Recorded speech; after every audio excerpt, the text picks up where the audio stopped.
Ahí estamos grabando ya. ¿Cómo están, chicas? ¿Cómo andan? ¿Todo bien, profe? ¿Usted? ¿Todo bien? Acá a las corridas hoy. Bien. Vamos a ir ya comenzando con la clase. ¿Tenían tarea para hoy? No. No. Bien, perfecto. ¿Qué habíamos hablado la clase pasada? Lugares de lecho, lugares abiertos, cerrados, mixtos. Tipos de lugar de los hechos, lugar de los hechos. ¿Qué más? Los métodos aconsejables. Métodos aconsejables para el levantamiento de evidencia. ¿Qué más? Formas para realizar las búsquedas. Bien. ¿Qué más? Escena del crimen. La diferencia entre el lugar de los hechos y escena del crimen. La clasificación del lugar primario y secundario.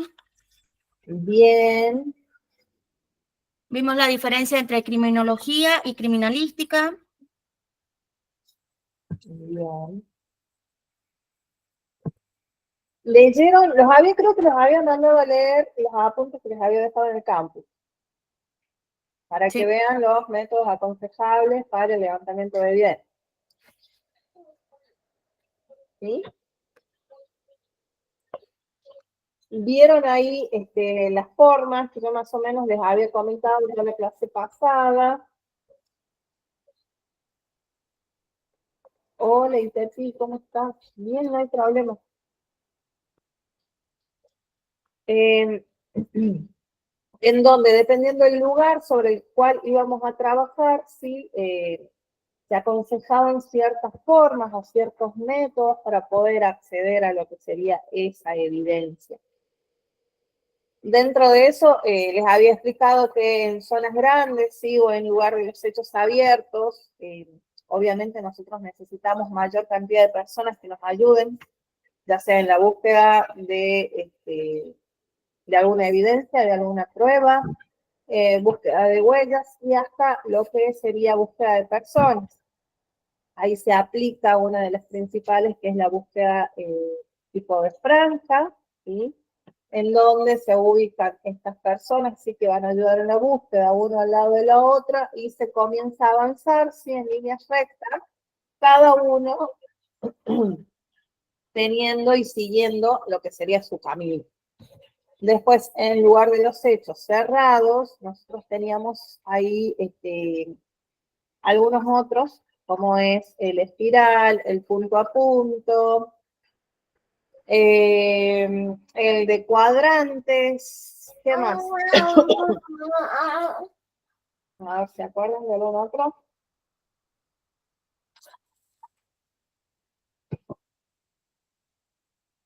De abanico. De abanico, muy de bien. punto a punto. Bien. Bueno. Esos métodos aconsejables, ¿sí?, de los que estamos hablando, están relacionados con cómo nosotros vamos a llegar a ese lugar de los hechos. Nosotros cuando llegamos a ese lugar de los hechos, obviamente la mayoría de las veces estamos o trabajamos en lugar de los hechos cerrados, ¿sí? Que nosotros vamos a ingresar por una abertura, por una puerta, ¿sí? Y en donde vamos a ver obviamente todo en 3 dimensiones. Que vamos a tener altura, ¿sí? Vamos a tener un techo, vamos a tener un piso y vamos a tener paredes. Recuerden que yo les había comentado que ustedes tenían que comenzar observando, ¿sí?, las huellas que tenían a su alrededor, en este caso principalmente las paredes. Después íbamos hacia el techo y después hacia el suelo, ¿sí?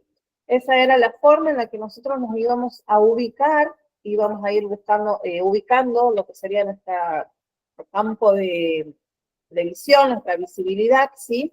En ir ya realizando esa búsqueda minuciosa, ¿sí?, de alguna evidencia que nos sirva a nosotros para poder comenzar con la generación de hipótesis sobre este lugar de los hechos. para poder comenzar a contestar ya algunas de las preguntas que tenemos como preguntas de oro dentro de lo que es la criminalística, ¿sí? De el qué pasó o qué sucedió efectivamente en ese lugar del hecho. Y obviamente nosotros vamos a encontrar esas evidencias, ¿sí? Que son nuestros testigos mudos. ¿Por qué? Porque depende de nosotros que puedan hablar, ¿sí? En base a nuestra investigación, estos testigos mudos van a poder hablar y nos van a poder ayudar a nosotros a determinar qué sucedió en ese lugar sobre el que estamos trabajando, ¿sí? Habíamos hablado también de lo que es el aseguramiento y la protección de ese lugar de los hechos. ¿Se acuerdan de algo de eso? ¿Qué era ese aseguramiento? ¿Qué era esa protección? No dejar a nadie, usar guante, barbijo.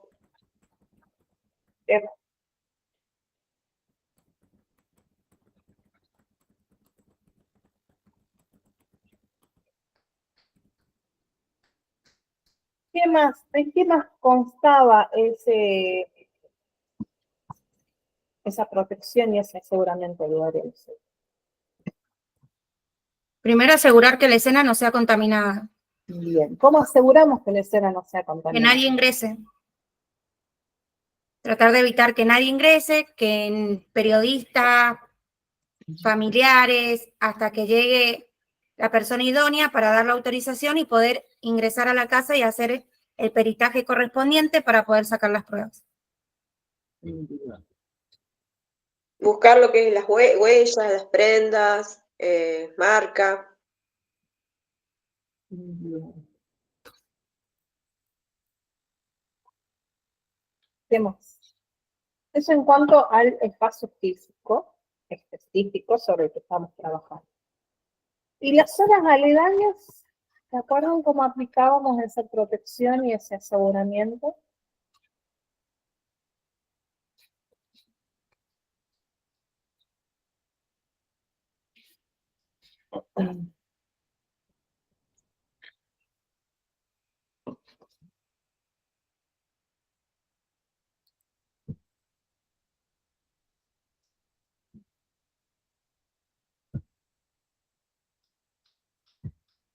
¿No?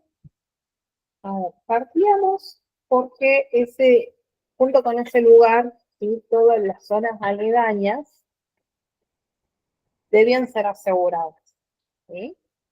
Habíamos hablado de que las dividíamos en tres, ¿se acuerdan? Una Sí, crítica.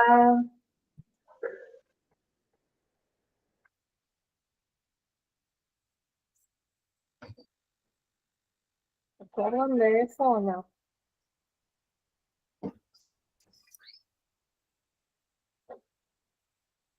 A ver, ahí estoy buscando la imagen, pero no.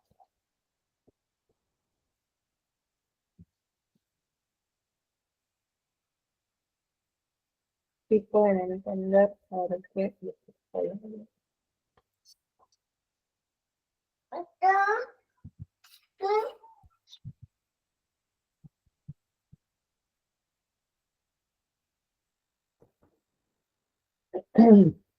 ¿Alguna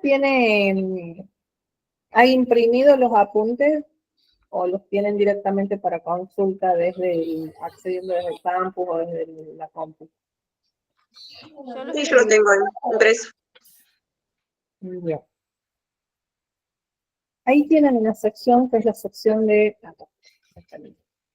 la sección de protección y aseguramiento y sale en cómo nosotros vamos a dividir el lugar del sexo. Pero mira si termina de cargar la imagen.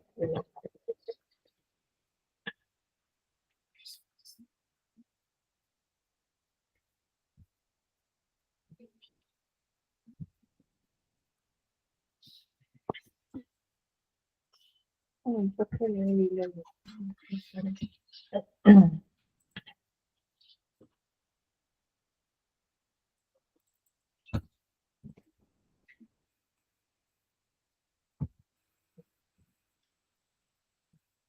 ¿Pueden visualizar ahí algo?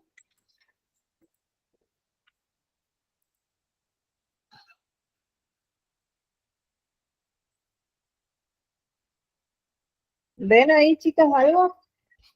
Sí, sí. Sí, bueno. Ven que está dividido en tres partes, ¿sí? Básicamente lo que sería el lugar de los hechos más específicos. Tenemos una zona que se denomina zona interior crítica, zona exterior restringida y zona exterior amplia, ¿sí? A ver, a primera impresión, digamos, ¿qué piensan ustedes? ¿Cuáles serían esos sectores?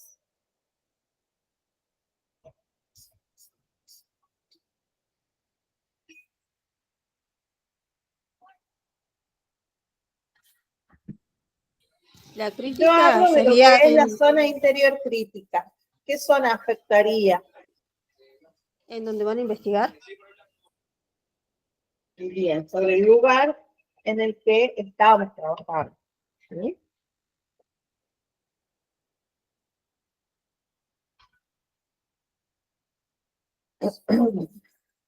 La que sigue, la zona exterior restringida. ¿Donde se está el puede personal ingresar. de la fuerza o la ambulancia? ¿Y la zona exterior amplia? Donde va a estar la prensa y o sea, lo más lejos posible para que no entorpezca. Bien. Bien. A ver, estas zonas, sí, son zonas en las que nosotros podemos dividir lo que es el lugar de los hechos, ¿sí? Pero también se denominan zonas de acordonamiento con respecto a lo que es el lugar de los hechos.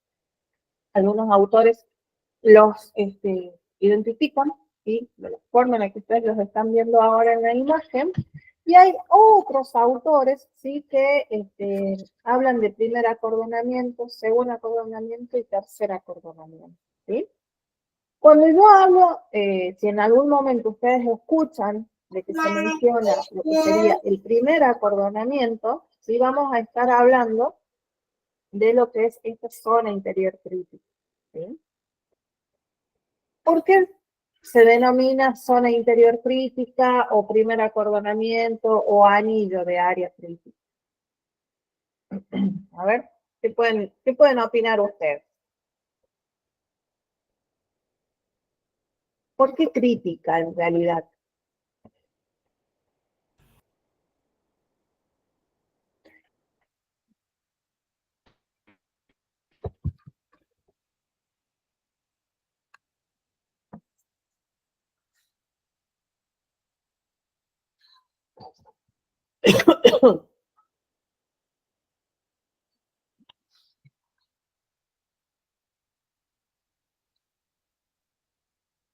Crítica porque se tiene que haber hecho ahí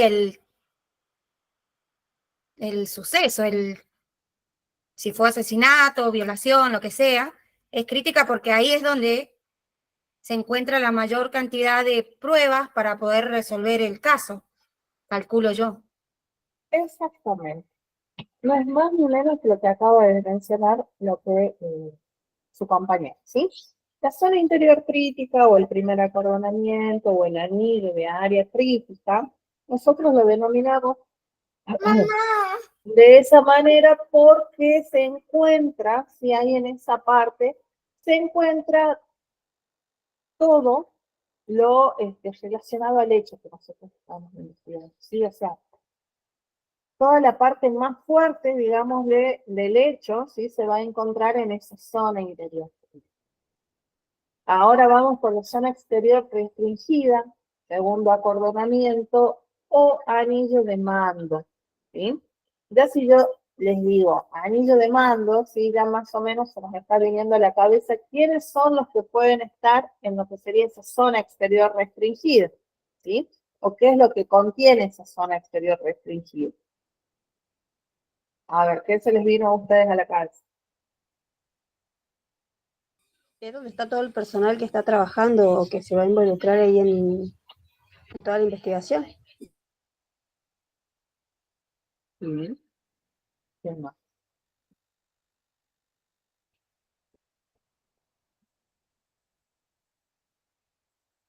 Ahí en ese lugar, ¿sí? Al denominarse zona exterior restringida, segundo acordonamiento o anillo de mando, eh, van a intervenir, ¿sí? Todas esas personas que están ayudando a lo que sería la investigación. Lo que sí, obviamente todas esas personas que se encuentran en ese lugar tienen que respetar también la vestimenta, ¿sí? Adecuada con la que estamos trabajando nosotros, ¿sí?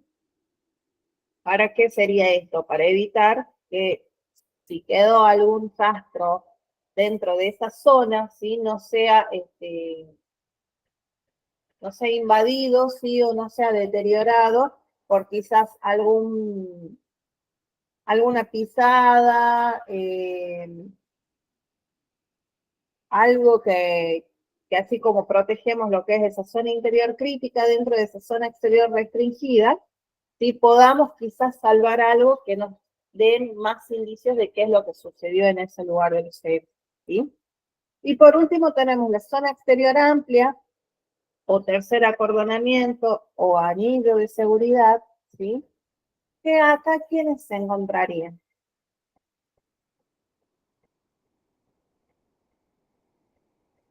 Todo lo que es prensa, familiares, la gente que va a ver lo que pasó. Exactamente. Y aparte acá, en esta zona exterior amplia, ¿sí? Es en donde se ubica una persona, ¿sí? Que es la que da acceso a las personas que realmente van a trabajar o tengan un interés, ¿sí? Dentro de lo que es la zona interior fría, ¿sí? De la zona exterior amplia para afuera, ¿sí? Se van a encontrar todos los curiosos, reporteros, y todas esas personas que no tengan prácticamente nada que ver, ¿sí? Con lo que está pasando. Ahora, en cuanto a lo que es el acordonamiento, que es ese aseguramiento, esa protección que muchas veces nosotros en las películas siempre lo vemos con cintas amarillas que dicen peligro, precaución, todas esas cosas, ¿sí? Ustedes piensan, a ver, ¿ustedes qué piensan en realidad? ¿Esas cintas sí o sí nosotros las tenemos que tener para poder delimitar estas zonas? ¿O podemos utilizar lo que tengamos ahí a mano como para poder ir trabajando o ir avanzando de una manera más rápida?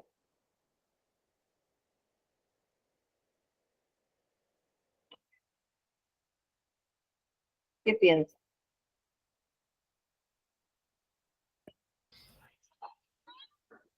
Es depende. ¿De qué depende?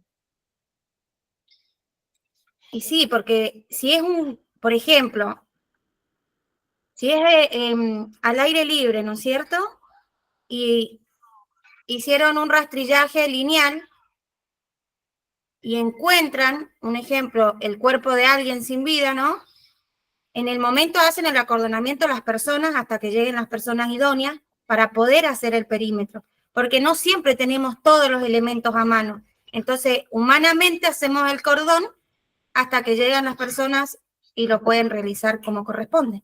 Ese sería el protocolo inicial a la hora de encontrar a alguien sin vida, ¿no? Correcto, correcto. Bueno, y en cuanto al material, sí, siempre utilizamos quizás algunas personas de la fuerza para realizar lo que es ese acordonamiento. Pero también en caso de que no contemos con la cantidad que necesitamos en metros de las cintas, si estos acordonamientos se lo puede ir reemplazando, ¿sí? Ya sea con alambres, con cables, con cuerdas, que es lo que nosotros vamos a tener ahí a mano quizás para poder realizar lo que es esta protección y este aseguramiento del lugar de los hechos, que es un lugar primordial para nosotros poder trabajar correctamente, ¿sí? Ahora, estoy hablando obviamente del lugar de los hechos en sí, estoy hablando de ese espacio físico en donde ocurrió un delito. Ahora sí hablo yo de la evidencia, de las pruebas, de los elementos materia de prueba. ¿A qué estaría haciendo referencia? ¿Son todo lo mismo?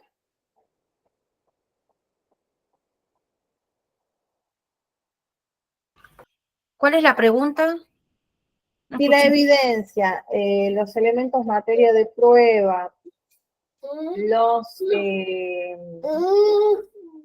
indicios, ¿sí? Estoy preguntando si son lo mismo. O si son cosas distintas.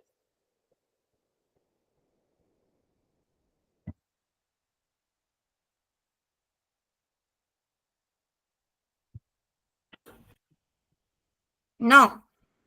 Evidencia es una cosa. A ver.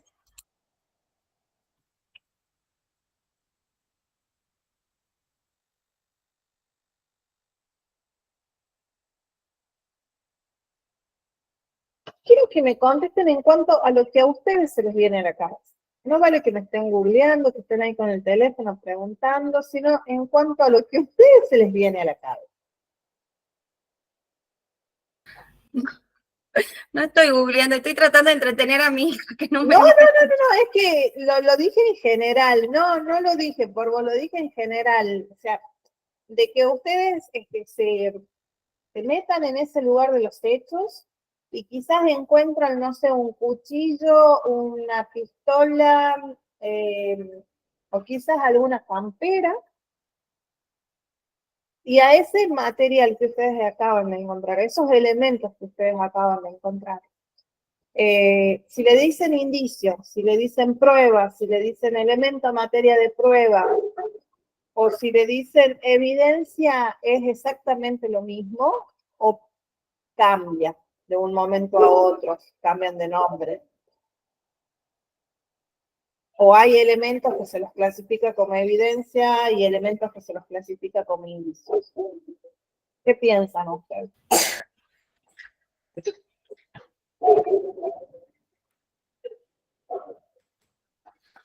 Creo que materia de prueba es lo que tenemos para llegar a la evidencia. Evidencia es cuando ya sabemos qué es lo que puede tener huellas dactilares, algún pelo, saliva, cuando ya tenemos la prueba y nos dice que es evidencia, entonces calculo que se clasifica. A ver, las otras compañeras están de acuerdo. Por ejemplo, un impacto de bala. La evidencia sería el impacto y la prueba sería la bala. ¿O no?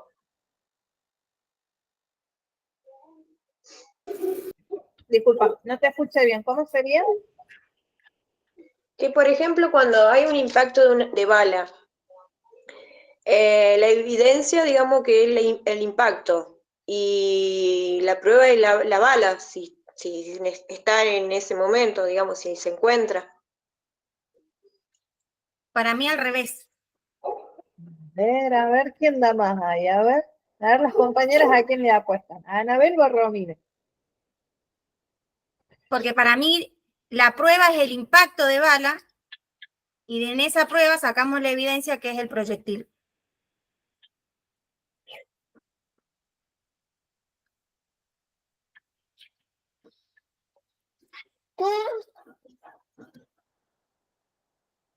A ver, Celeste, Estefanía, Analía, Cintia, ¿qué opinan?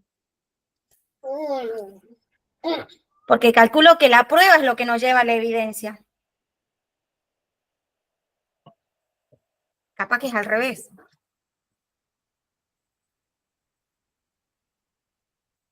¿Cómo sería eso? A ver.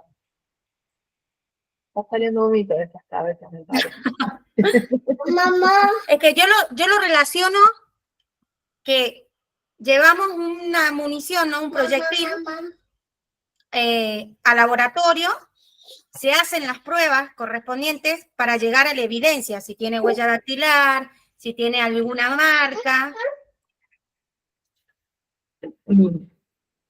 Pero como que hay un viaje medio largo, de ahí hasta llegar a lo que vos Y estás sí, diciendo. porque es todo un protocolo. No Claro. es que yo llevo yo llevo una prueba, pasa por una investigación hasta llegar a la evidencia, porque cuando uno va a un juicio para presentar, presenta evidencias. Capaz que es al revés.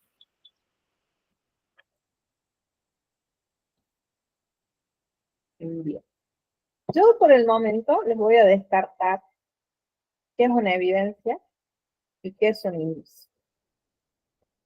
Y ustedes para la próxima clase van a buscar qué es una prueba.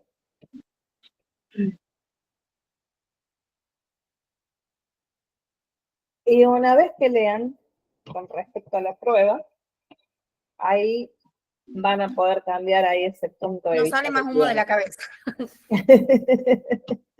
No. ¿Por qué es esto? Porque pasa lo siguiente.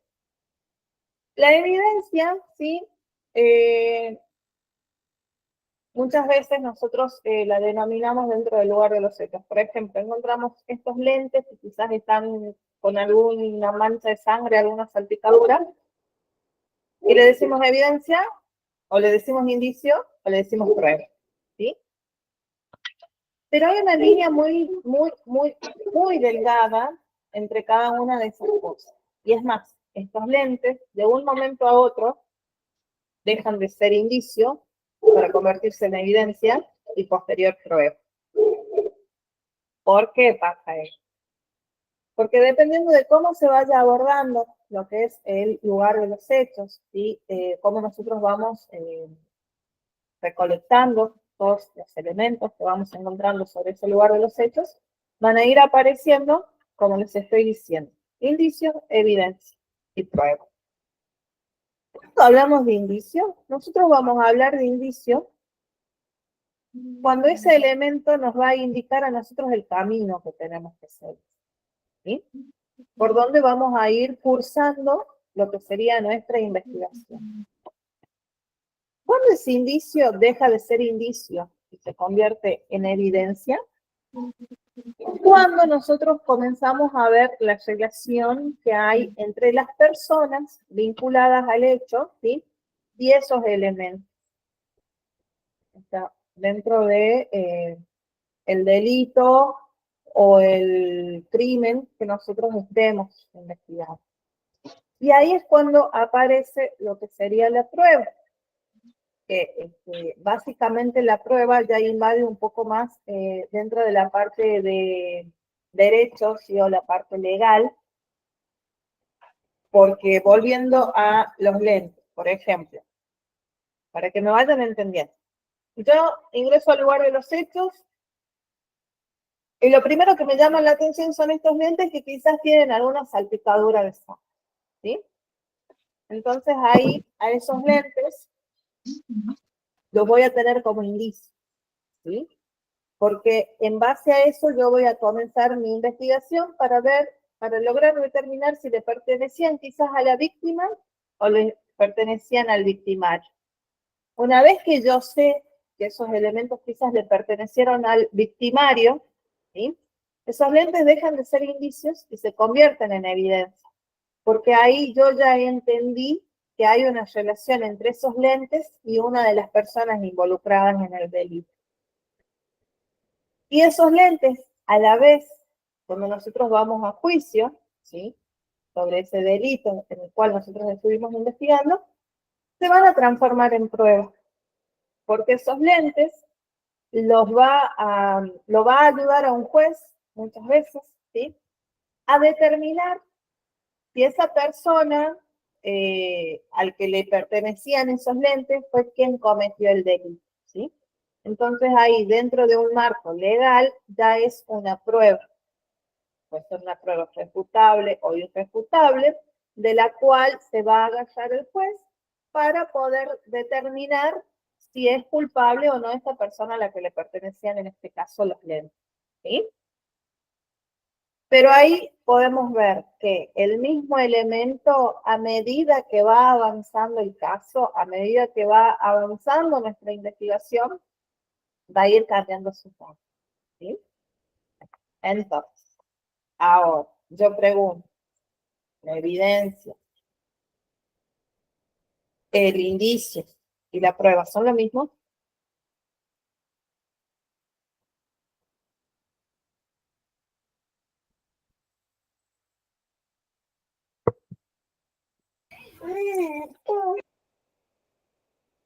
No, sí. ¿Sí o no?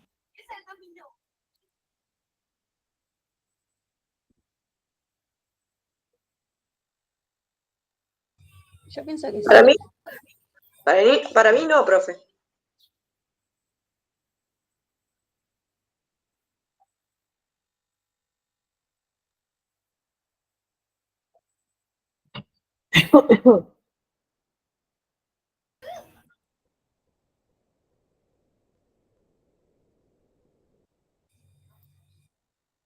No, o sí. Acá hay una, más allá de que un elemento pueda ir cambiando de nombre, ¿sí? Como nos estaba mencionando recién, dentro de los indicios, nosotros vamos a clasificarlos, ¿sí? Se pueden clasificar por su origen, si es biológico o no biológico. Se puede clasificar por el tipo de material del que está hecho. Se puede clasificar por el origen. Se puede clasificar por el uso, entre otras clasificaciones, así que nosotros podemos darle a estos, en este caso, a lo que serían los elementos que nosotros encontramos en el lugar del proceso. ¿Por qué? Porque en este caso, si yo encuentro quizás un fluido biológico, ¿sí? Puedo determinar si es de origen animal o si es de origen humano.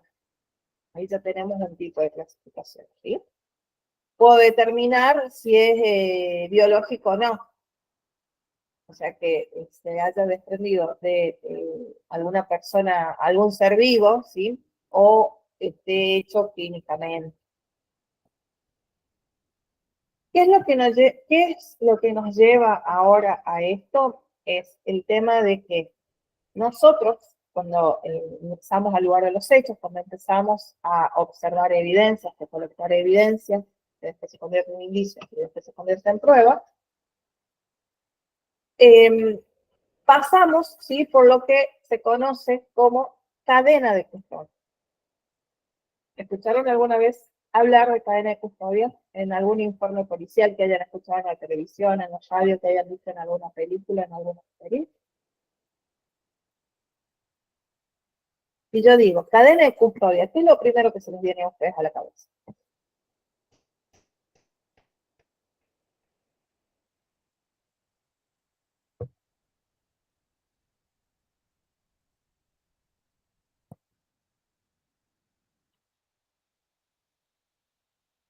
Un seguimiento a esa persona.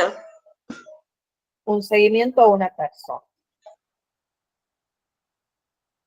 Es un seguimiento, pero no a una persona. Para mí es un seguimiento a varias personas. A ver, ¿quién la va? Puede ser que cadena de custodia sea cuando una persona está detenida con esposa.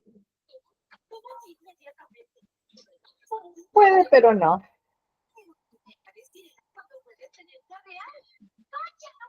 Cadena de custodia es cuando se le hace un seguimiento a la persona que va a llevar dichas pruebas.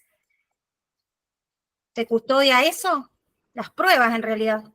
Bien, bien. Esa cadena de custodia es como una protección y un aseguramiento que se le da a la evidencia encontrada en el lugar del hecho, ¿sí?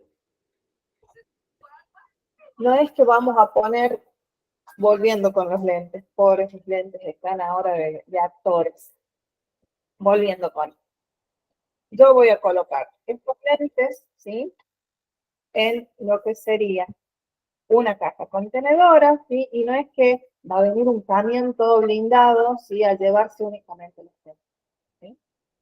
No, sino que cada elemento, cada cosa que nosotros encontremos en el lugar de los hechos, ¿sí?, va a ir recolectada en un contenedor que va a ser apto para ese elemento, y eso, una vez que está recolectado colocado en ese contenedor, ajustado en ese contenedor para que no se mueva, ese contenedor sellado con un acta firmada por quien levantó ese elemento, ahí sí recién se va a un camioncito o a un autito que lo va a llevar a fiscalía, en caso de que ya no se le hagan más pruebas, o a los laboratorios de criminalística, para continuar con algunas pruebas en caso de que sea necesario, ¿sí? Llámese búsqueda de más huellas, análisis en el laboratorio para ver el tema de los fluidos, que son muchas cosas que no las podemos hacer en el lugar de los hechos, entonces van derecho a lo que es el laboratorio. ¿Qué es lo que pasa cuando llegan al laboratorio? El que los recibe firma un acta, se hace cargo de ese elemento, ¿sí? Destruye esa caja de seguridad, lo saca, lo evalúa, le hace los análisis que le tienen que hacer, siempre describiendo en un acta qué es lo que está haciendo, y después lo vuelve a sellar, lo vuelve a poner en su caja contenedora de ella, y vuelve a labrar un acta, ¿sí?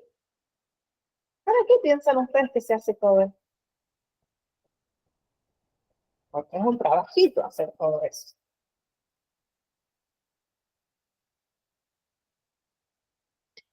¿Qué sugieren ustedes? ¿Por qué se asegura y se protege tanto esa evidencia? Para que no alteren la evidencia también.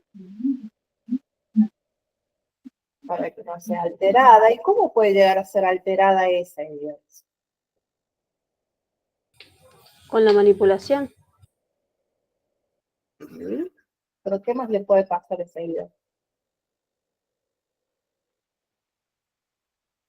Si yo, por ejemplo, yo agarré estos lentes, les vi que tenía algunas huellas dactilares, les levanté esas huellas, lo metí dentro de una caja y la mandé en esa caja sin sellarse a fiscalía, y yo estoy a 400 kilómetros del lugar. El lugar de los hechos se encuentra a 400 kilómetros de donde va la parte de fiscalía. Hace ese viaje la evidencia, y yo estoy mandando unos lentes medios rosados, con blanco, los estoy mandando. Y en fiscalía llegan unos lentes negros con dorado.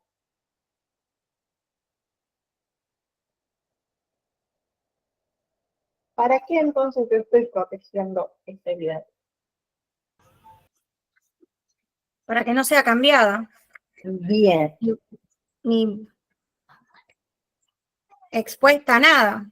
Bien. Para que no sea expuesta, para que no sea destruida, para que no la cambien, para que no la rompan, para que no se extravíe, ¿sí?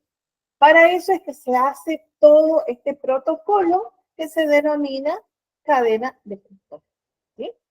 Si vamos al concepto general de qué es la cadena de custodia, como ustedes lo van a poder ver en el apunte que les voy a cargar enseguida, la cadena de custodia se basa en un registro cronológico y minucioso de los elementos que nosotros encontramos en el lugar de los hechos, ¿sí?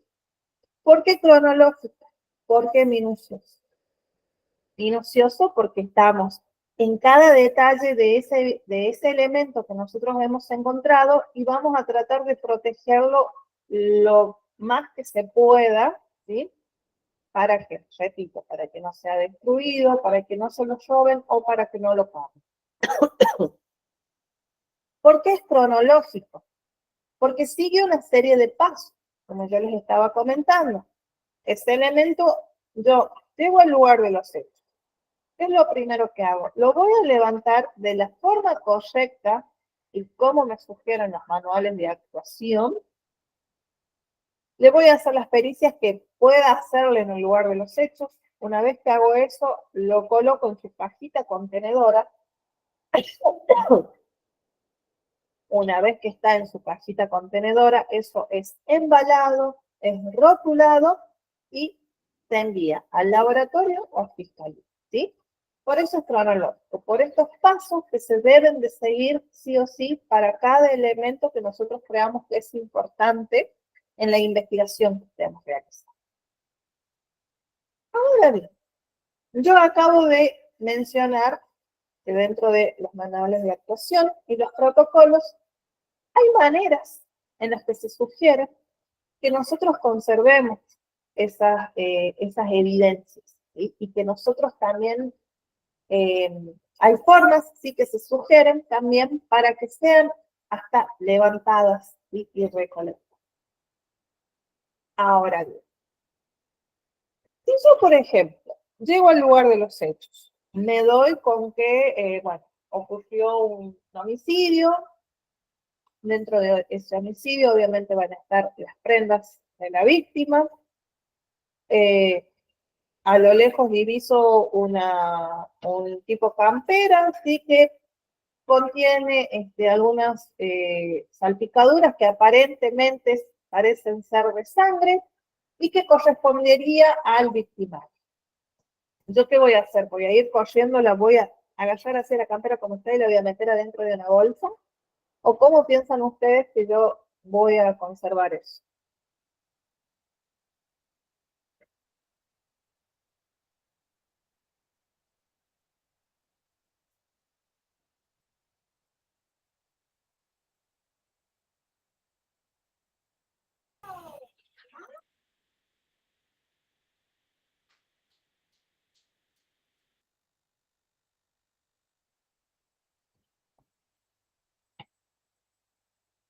¿No?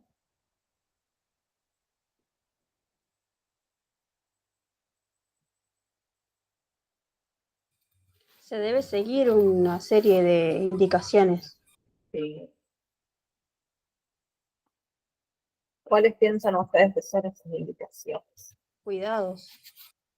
Sí, tiene unos cuidados ahí especiales. Todos los elementos sí son recolectados y son guardados dependiendo el material del que estén hechos y dependiendo qué es lo que contengan. En este caso, volviendo a lo que les digo, esta campera sí, obviamente va a estar media húmeda por el tema de que presenta ahí algunas salpicaduras que parecen ser de sal. ¿Cómo la guardan?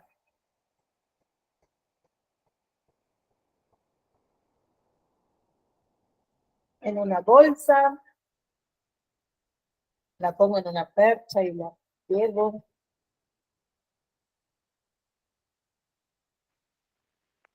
Primero creo que hay que ponerse los guantes y, y hay que guardarla despacio en una bolsa para que no se caiga la evidencia, digamos, la sangre, como había hecho. Creo que sí. Es una bolsa de plástico. A ver. ¿Quién da más? ¿Quién da más? Se puede poner, sería el guante, cuando uno va al lugar del hecho y encuentra el alimento, se lo guarda en la bolsa y se lo da a los médicos forenses de la investigación y ellos lo llevan al laboratorio. Creo que es así. A ver. Por ahí hicieron mención de una bolsa de plástico. ¿Todas piensan que es realmente una bolsa de plástico? En realidad, cada prueba tiene una bolsa acorde al residuo que se va a levantar, ¿no? Por ejemplo, saliva no la vamos a guardar en una bolsa. Claro, se En este utiliza un caso se frasco. levanta con un hisopo, no cualquier hisopo, bien un hisopo dentro de su cápsula, todo.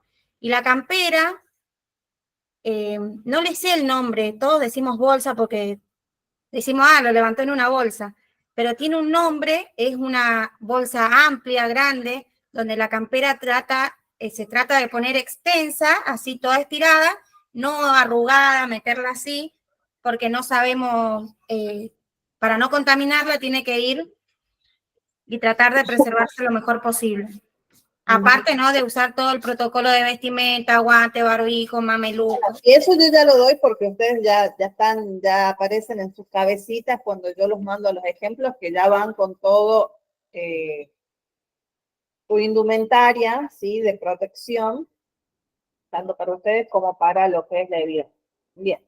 Ahí, como hacía mención su compañera, es correcto, ¿sí? En este caso, si yo diviso o veo que tiene salpicaduras de fluidos biológicos, sí, lo primero que voy a hacer es levantar cada una de esas muestras. Si yo veo que tiene 5 muestras, voy a tratar de tomar una muestra de cada uno. Una por cada hisopo. Esos hisopos van contenidos en cápsulas o en tipos tubos de ensayos.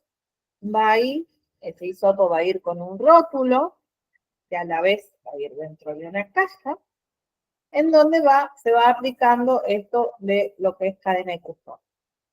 En cuanto a las ropas, ¿sí? Cualquier tipo de ropa, en caso de que aún esté húmeda, se deja que se seque a temperatura ambiente, en un lugar que no le dé sol, ¿sí? Una vez que se seca, se la coloca, se la pone adentro de una bolsa. Las bolsas tienen la particularidad que son bolsas de papel. ¿Por qué son bolsas de papel? Porque con la humedad muchas veces no se termina de secar del todo, y la humedad, al estar dentro de una bolsa de plástico sellada, ¿qué es lo que va a pasar? Se van a generar, ¿qué? Hongos. Hongos. ¿Y esos hongos qué van a hacer? Altera la evidencia. Exactamente. A diferencia de una bolsa de papel o de una caja de cartón, ¿sí? Va este material, ¿sí? ¿Qué es lo que hace? Hace que de una o de otra forma circule aire y no proliferen lo que serían estos hongos que nos van a dañar lo que sería nuestra evidencia. ¿Bien? Eso en cuanto a lo que serían las prendas de vestir.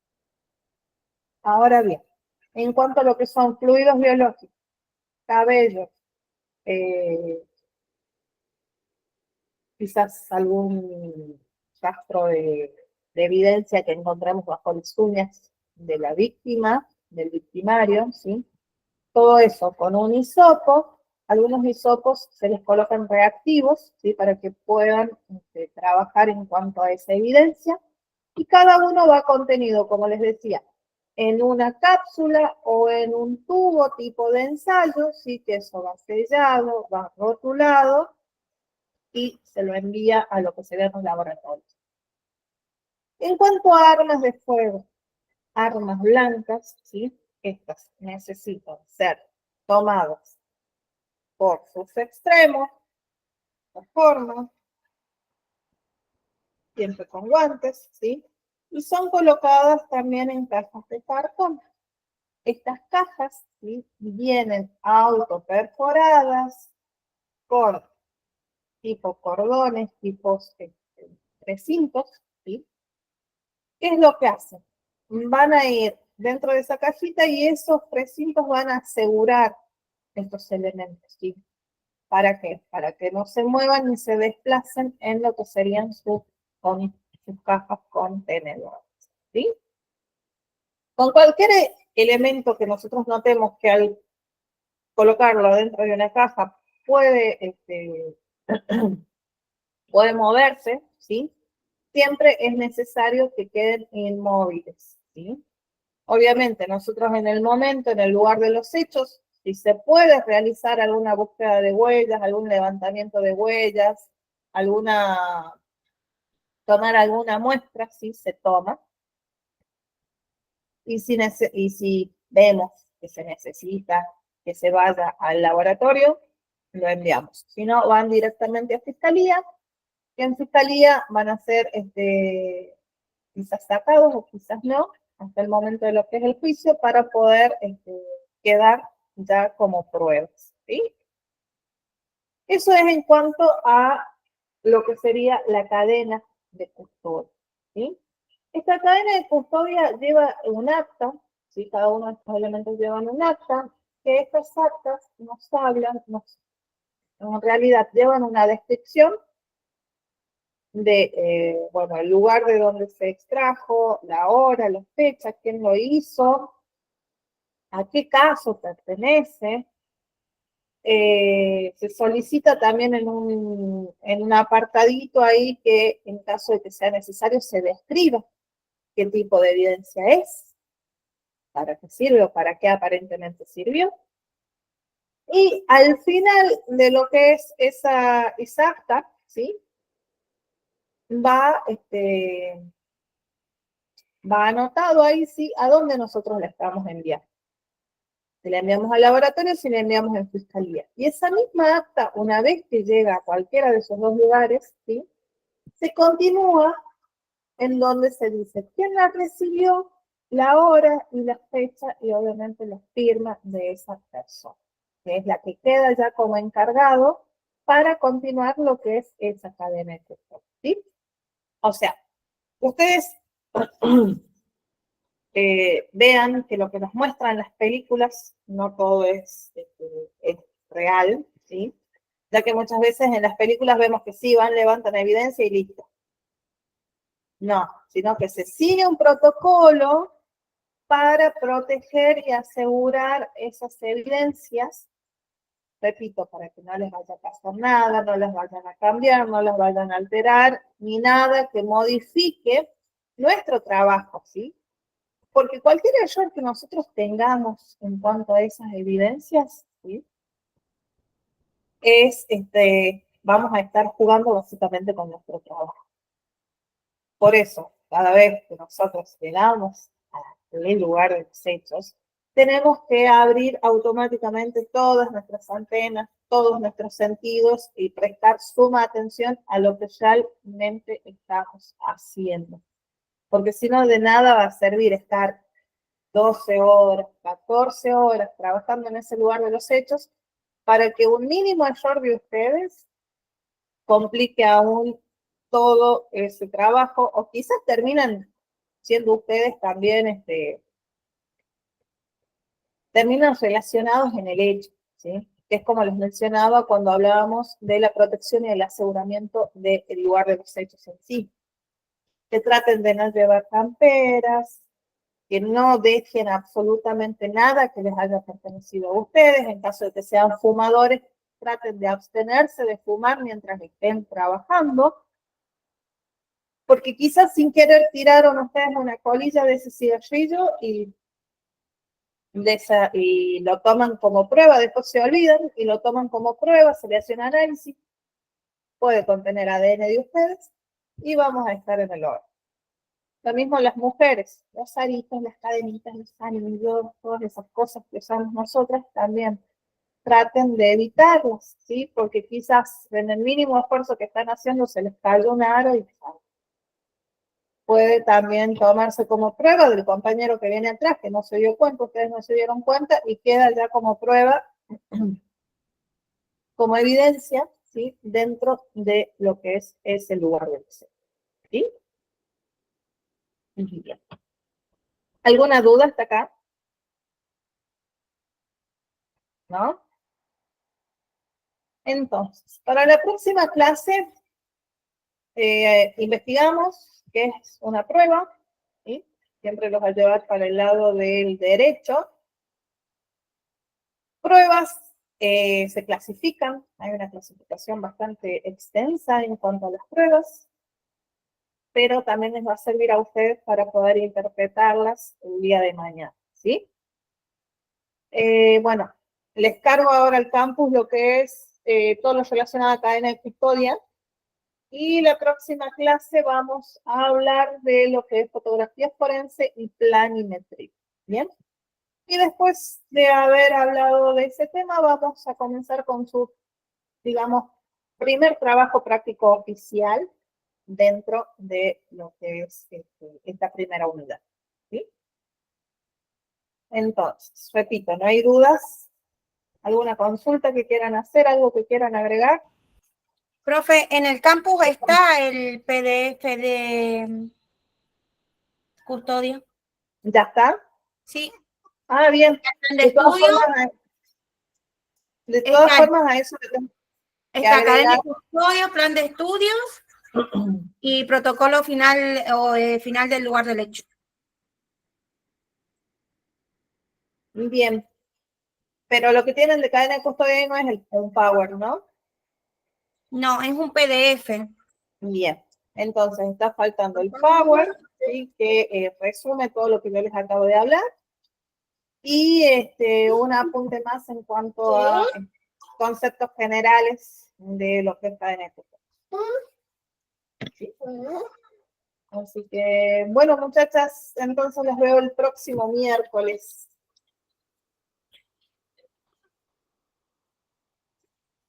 Bueno, Nos vemos, chicas. Chau, chau. chao.